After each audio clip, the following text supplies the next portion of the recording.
Let's take a look at Assistive Access for iOS. You're going to start by going to Settings, scroll down to Accessibility,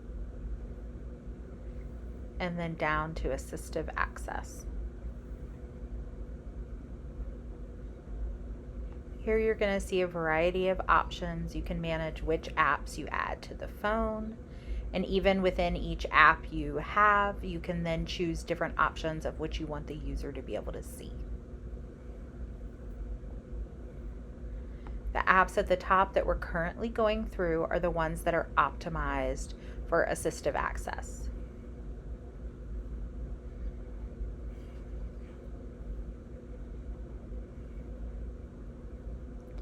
You can still add other apps, really any app, to the person's phone.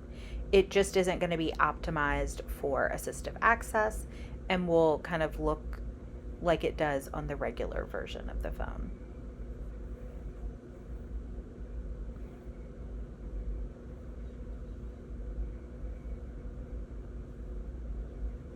You can even choose how they're displayed, rows versus a grid format.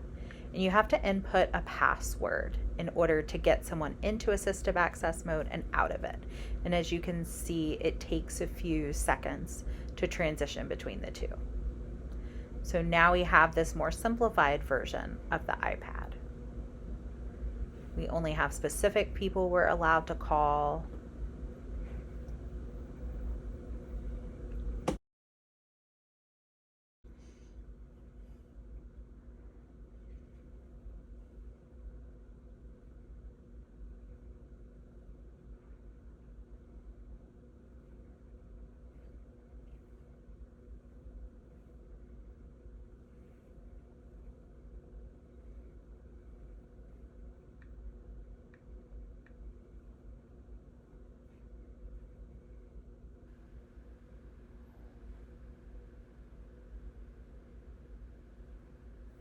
Now to get out of assistive access, you're going to triple click the button, and then there's the exit assistive access, and you re-enter the passcode.